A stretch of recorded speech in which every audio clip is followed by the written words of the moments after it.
Ela gritou: "Você mentiu para todos!" no meio do jantar de noivado com 70 pessoas olhando. Disse que eu era um fracassado que se passou por bem-sucedido só para impressionar a família dela. O que ela não sabia é que eu tinha passado os últimos 6 meses reunindo evidências de algo que descobri por acaso. Quando me levantei, peguei o pendrive do bolso e o conectei na TV de 70 polegadas da sala. O que apareceu na tela fez ela empalidecer na hora. Meu nome é Gabriel, e até 3 dias antes daquele jantar, eu realmente pensava que era apenas um consultor financeiro comum de 32 anos. Trabalhava para uma empresa de médio porte em São Paulo, ganhava bem, mas nada extraordinário. O suficiente para uma vida confortável, mas longe de ser rico. Marina, minha noiva, sempre deixou claro que esperava mais de mim. Mais dinheiro, mais status, mais poder. Ela vinha de uma família tradicional e não escondia que se sentia constrangida com meu padrão de vida. Durante os preparativos do casamento, as cobranças aumentaram. Marina queria uma festa de 200 pessoas, lua de mel na Europa, apartamento em Higienópolis. Eu me esforçava para dar o que ela pedia, mas nunca parecia ser suficiente. Ela sempre comparava comigo os namorados das amigas, empresários bem-sucedidos, herdeiros de famílias influentes. Eu me sentia pequeno perto das expectativas dela. A descoberta aconteceu por puro acaso. Estava organizando os documentos do meu pai, que havia morrido há 5 anos, quando encontrei uma pasta esquecida no fundo do armário. Dentro havia contratos, escrituras e documentos de uma empresa que eu nem sabia que existia. Meu pai, que eu sempre conheci como um simples mecânico, aparentemente tinha investido em startups de tecnologia nos anos 90. Uma delas havia se tornado uma das maiores empresas de software do Brasil. Levei os documentos para um advogado especializado em sucessões. O que ele me disse mudou minha vida completamente. Eu era herdeiro de 40% de uma empresa que valia mais de 100 milhões de reais. Meu pai havia deixado tudo organizado, mas por algum erro do cartório, os documentos nunca chegaram até mim. Durante 5 anos, eu vivi como um homem comum enquanto tinha uma fortuna esperando. A princípio, pensei em contar para Marina imediatamente. Mas algo me fez hesitar. Talvez fosse a forma como ela havia me tratado na semana anterior, quando comparou meu carro com o BMW do namorado da prima dela. Ou talvez fosse o comentário que ouvi ela fazer para a mãe ao telefone, dizendo que estava se contentando comigo até aparecer algo melhor. Decidi fazer um teste. Queria ver se Marina me amava pelo que eu era ou pelo que eu poderia oferecer. Durante 3 meses, mantive a descoberta em segredo enquanto observava como ela me tratava. O que vi me decepcionou profundamente.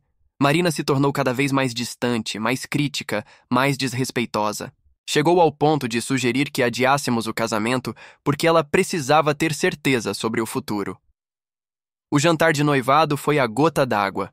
Marina havia insistido em fazer a festa mesmo com suas dúvidas, provavelmente porque já tinha gasto dinheiro com as reservas. Durante a noite inteira, ela fez questão de me diminuir na frente dos convidados. Contou histórias sobre como eu ainda estava procurando meu lugar no mundo e como ela tinha paciência comigo. Quando ela gritou que eu havia mentido para todos, algo em mim se quebrou. Ela estava certa sobre uma coisa. Eu havia mentido. Mas não da forma que ela imaginava. Eu havia mentido por omissão, escondendo quem eu realmente era. Havia fingido ser menos do que era para testar o caráter dela.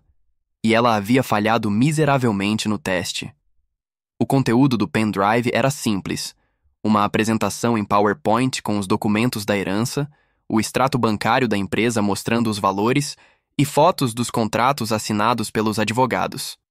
Slide por slide, a verdade foi se revelando para todos os presentes. Eu não era o fracassado que Marina pintava. Eu era, na verdade, um dos homens mais ricos daquela sala. O silêncio que se seguiu foi ensurdecedor. Marina me olhava com uma expressão de choque absoluto, a boca ainda aberta da última ofensa que havia gritado. Os pais dela, que sempre me trataram com condescendência, agora pareciam ter engolido a língua. Os convidados sussurravam entre si, processando a reviravolta dramática que acabavam de presenciar. Se você já passou pela humilhação de ser menosprezado publicamente, se já sentiu o gosto amargo de descobrir que alguém que você ama não te valoriza de verdade, se inscreva neste canal. Aqui compartilhamos histórias de homens que descobriram seu verdadeiro valor e tomaram as rédeas de suas vidas. Marina foi a primeira a tentar falar, mas sua voz saiu como um sussurro rouco. Gabriel, eu não sabia. Ela estendeu a mão em minha direção, mas eu me afastei. Os olhos dela estavam úmidos, não de arrependimento, mas de pânico. Pânico de ter perdido a oportunidade da vida dela. Meu futuro sogro, que minutos antes havia feito uma piada sobre como eu ainda estava aprendendo a ser homem, agora me olhava com uma reverência que me dava nojo. Gabriel, meu filho, por que você não nos contou? Somos família. A hipocrisia na voz dele era palpável. Durante 2 anos de relacionamento, ele nunca havia me chamado de filho. Desliguei a apresentação e guardei o pendrive no bolso. Vocês queriam conhecer quem eu realmente sou, disse, minha voz ecoando pela sala silenciosa. Agora conhecem. Eu sou exatamente o mesmo homem de sempre. A única diferença é o número na conta bancária. Marina se levantou da cadeira, quase derrubando a taça de vinho. Gabriel, podemos conversar em particular? Por favor? Havia desespero em sua voz, uma urgência que eu nunca havia visto antes. Era fascinante como a descoberta de dinheiro podia transformar uma pessoa tão rapidamente. Não, respondi simplesmente. Tudo o que vocês precisavam saber sobre mim já sabiam há 2 anos. Meu caráter, meus valores, minha dedicação. Isso nunca mudou, mas aparentemente não era suficiente. Caminhei em direção à porta da sala, sentindo os olhares de 70 pessoas sobre mim. A mãe de Marina se aproximou, usando aquele sorriso falso que eu conhecia bem. Gabriel, querido, Marina está nervosa com o casamento. Você sabe como são as noivas. Ela te ama muito. Era impressionante como a mulher que havia passado 2 anos me questionando se eu daria conta de sustentar a filha, agora falava sobre amor. Engraçado, respondi, parando na porta. 5 minutos atrás ela estava me chamando de mentiroso e fracassado. Agora que sabem que tenho dinheiro, descobriram que ela me ama. Que coincidência notável. Um dos tios de Marina, um empresário que sempre me tratou como se eu fosse invisível, se aproximou. Rapaz, negócios são negócios, mas família é família. Marina é uma boa menina, só precisa de tempo para processar. Ele pôs a mão no meu ombro, um gesto de familiaridade que me fez recuar. Família? Repeti, olhando ao redor da sala. Em 2 anos de relacionamento, quantas vezes vocês me incluíram de verdade em alguma coisa? Quantas vezes me trataram como um igual e não como um projeto de caridade da Marina? Os convidados começaram a sussurrar entre si. Alguns olhavam para Marina com pena, outros com julgamento. Era interessante observar como a dinâmica social da sala havia mudado completamente em questão de minutos. De repente, eu era o prêmio, não ela. Marina se aproximou novamente, desta vez com lágrimas escorrendo pelo rosto. Gabriel, eu sei que cometi erros. Sei que fui dura com você às vezes. Mas isso não significa que eu não te amo. Ela tocou o meu braço, e pela primeira vez em meses, seu toque parecia genuíno. Dura comigo? Questionei, minha voz subindo ligeiramente. Marina, você passou os últimos 6 meses me fazendo sentir como se eu não fosse suficiente. Disse para sua mãe que estava se contentando comigo. Sugeriu adiar o casamento porque tinha dúvidas sobre nosso futuro financeiro. O rosto dela ficou branco. Ela não sabia que eu havia ouvido aquela conversa telefônica. Como você? Quando você ouviu isso? Não importa quando, respondi. Importa que você disse. Importa que durante todos esses meses em que eu estava descobrindo sobre a herança, você estava me tratando como um peso em sua vida. Um primo dela, que havia me ignorado a noite inteira, de repente apareceu ao meu lado. Cara, você deveria dar uma chance para ela. Todo mundo erra. Marina é família, você não pode jogar isso fora. Era incrível como o dinheiro transformava inimigos em conselheiros matrimoniais. E você? O que faria no meu lugar? Daria uma segunda chance para alguém que só demonstrou valor por você depois de descobrir seu dinheiro? Olhei para Marina por um longo momento. Ela estava destruída, a maquiagem borrada, o vestido amarrotado de tanto se mexer nervosamente. Pela primeira vez em meses, ela parecia vulnerável, humana. Mas era tarde demais para isso. Marina, disse. Minha voz mais baixa agora, quase íntima. Você quer saber a verdade sobre estes últimos 3 meses? Eu descobri a herança em janeiro. Tive tempo de sobra para te contar. Mas decidi fazer um teste. Ela me olhou confusa, limpando as lágrimas com as costas da mão. Que teste? Queria ver se você me amava pelo que eu sou ou pelo que eu posso oferecer. Queria descobrir se a mulher com quem eu ia me casar realmente me valorizava. Fiz uma pausa, deixando as palavras pesarem no ar. Você foi reprovada em todas as possibilidades. O silêncio na sala era tão denso que se podia ouvir a respiração das pessoas. Marina levou a mão à boca, como se estivesse processando a informação pela primeira vez. Durante 3 meses, continuei, você teve inúmeras oportunidades de me mostrar que me amava independente do dinheiro. Em vez disso, você me humilhou, me comparou com outros homens, sugeriu que adiássemos o casamento e esta noite me chamou de mentiroso na frente de todos. Ela tentou falar, mas eu levantei a mão, pedindo silêncio. Sabe qual foi o momento que me convenceu definitivamente de que nossa relação estava morta? Foi na semana passada, quando você disse que estava perdendo tempo comigo, que podia estar com alguém que realmente tivesse ambição. Minha voz começou a falhar, não de tristeza, mas de uma raiva fria e controlada. Marina caiu de joelhos no chão da sala, na frente de todos os convidados. Gabriel, eu imploro. Eu fui estúpida, eu sei. Mas podemos recomeçar. Podemos esquecer tudo isso. Recomeçar? Repeti, olhando para ela no chão. Marina, você não entende. Não é sobre esquecer. É sobre revelar. Você revelou quem realmente é quando pensou que eu não tinha nada a oferecer. Agora que descobriu que tenho dinheiro, quer que eu esqueça sua verdadeira natureza? Seu pai se aproximou, a voz tremendo de nervosismo. Gabriel, minha filha cometeu um erro. Mas erro se perdoa. Vocês são jovens. Podem superar isso. Eu ri. Um som áspero e sem humor. Superar? Seu senhor passou 2 anos me tratando como se eu fosse um parasita na vida da sua filha. Quantas vezes me disse que eu precisava crescer profissionalmente para ser digno dela? Agora que descobriu meu patrimônio, quer falar sobre perdão?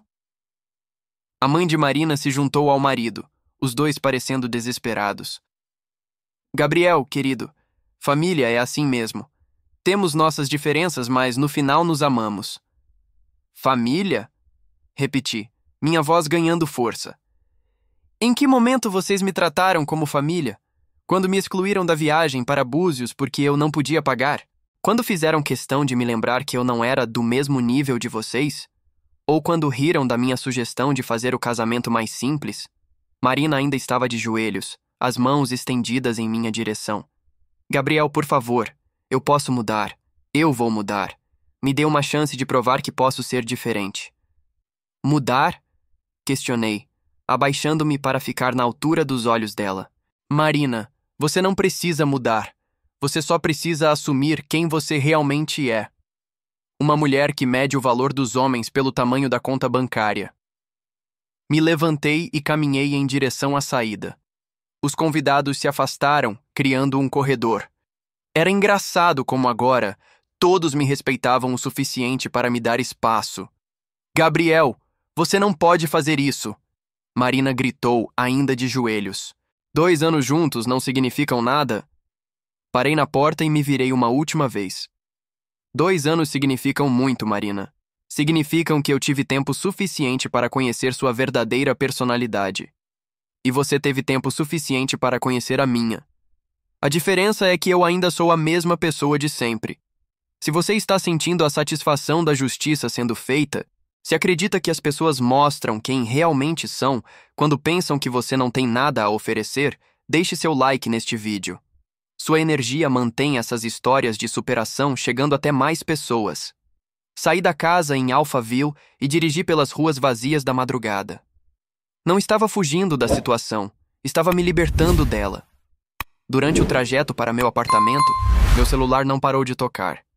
Marina, os pais dela, amigos em comum, todos querendo conversar. Desliguei o telefone. Nos dias seguintes, a pressão social foi intensa. Marina aparecia no meu prédio, no meu trabalho, enviava flores com cartões pedindo desculpas. Os pais dela me ligaram diversas vezes, oferecendo até mesmo pagar pela terapia de casal, como se amor fosse algo que se pudesse comprar ou negociar. Uma semana depois do jantar, Marina conseguiu me interceptar no estacionamento do meu escritório. Estava diferente. O cabelo impecável de sempre estava despenteado, ela usava roupas simples, sem maquiagem. Era quase como se estivesse tentando provar que podia ser uma pessoa diferente. "Gabriel, eu larguei tudo", disse ela, os olhos vermelhos de tanto chorar. "Cancelei o contrato com a empresa de eventos, devolvi o vestido de noiva, desfiz todas as reservas. Quero mostrar que nossa relação não é sobre dinheiro." Eu a ouvi em silêncio, encostado no meu carro. Havia algo patético na tentativa dela de se reinventar. "Marina, você não entende. Não é sobre o que você faz agora. É sobre quem você mostrou ser durante 2 anos."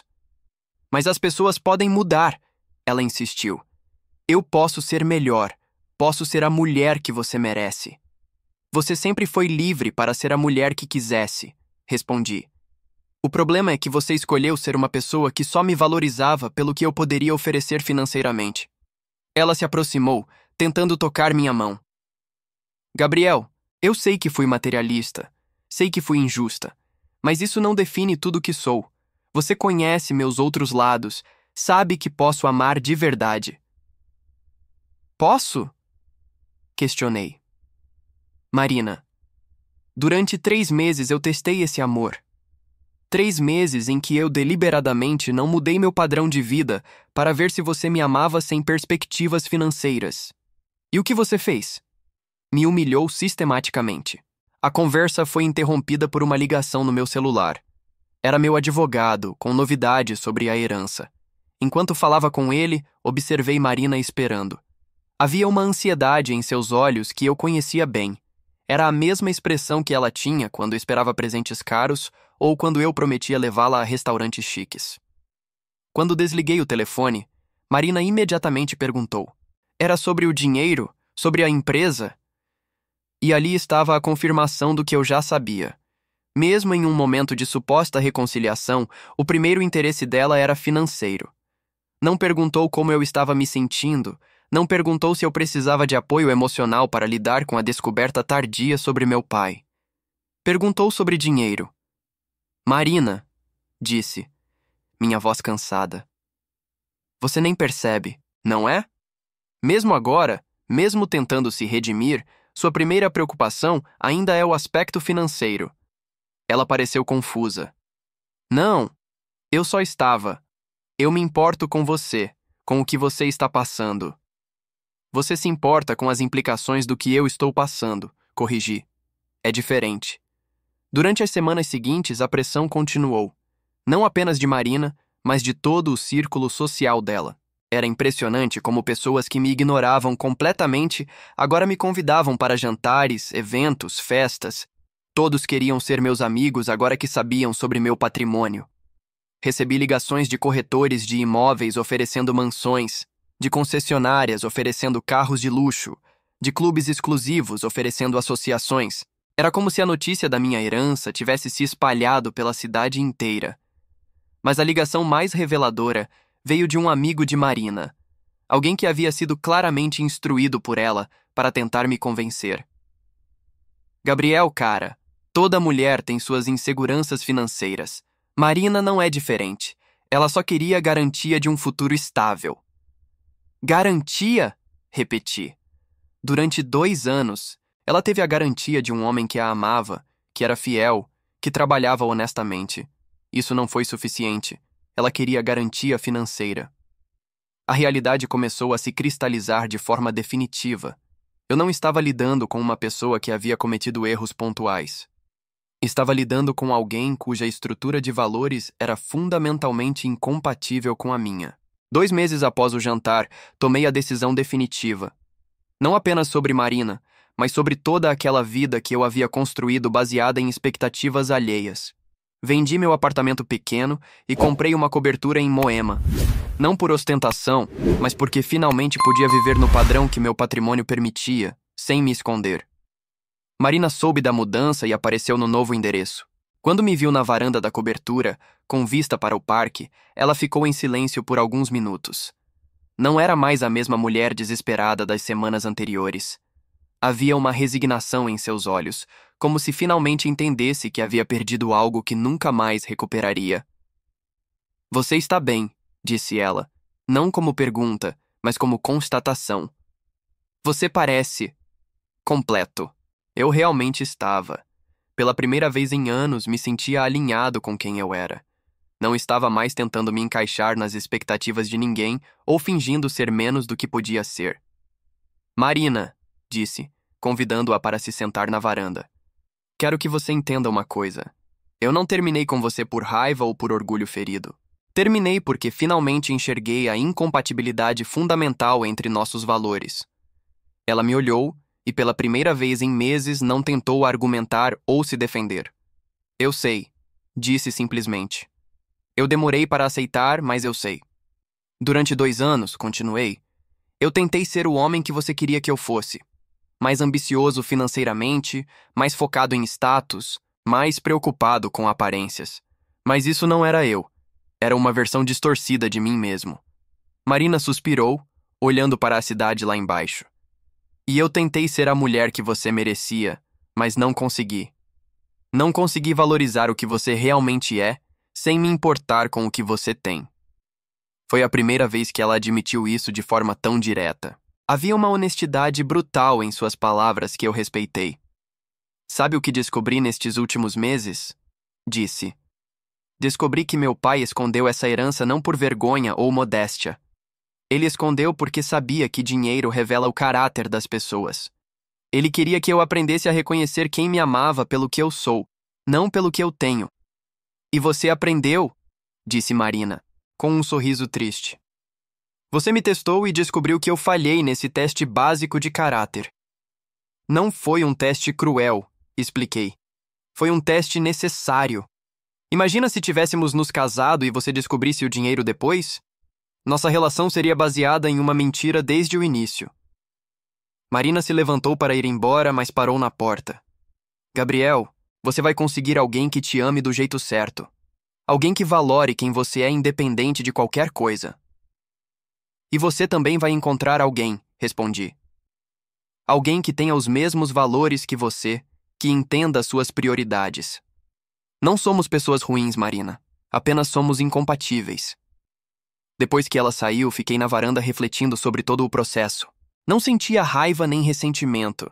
Sentia uma paz profunda por ter descoberto quem eu realmente era e o que realmente queria em um relacionamento. 3 meses depois, conheci Ana, uma professora de literatura que me abordou numa livraria quando eu estava comprando um livro sobre investimentos. Ela riu do contraste entre minha aparência jovem e minha leitura financeira. Conversamos por 2 horas sobre livros, sobre educação, sobre propósito de vida. Ana não sabia sobre minha situação financeira. Para ela, eu era apenas Gabriel, um consultor que gostava de ler. E nos primeiros 6 meses de relacionamento, mantive essa simplicidade. Ela me amava pelas nossas longas conversas, pela forma como eu a fazia rir, pelo respeito que eu demonstrava por seus sonhos e ambições profissionais. Quando finalmente contei sobre a herança, Ana ficou surpresa, mas sua reação foi completamente diferente da de Marina. Que responsabilidade, disse ela. Imagino como deve ser difícil administrar tudo isso. Ela se preocupou com o peso emocional que isso poderia representar para mim, não com as possibilidades que isso abria para ela. Hoje, 2 anos depois, Ana e eu estamos planejando nosso casamento.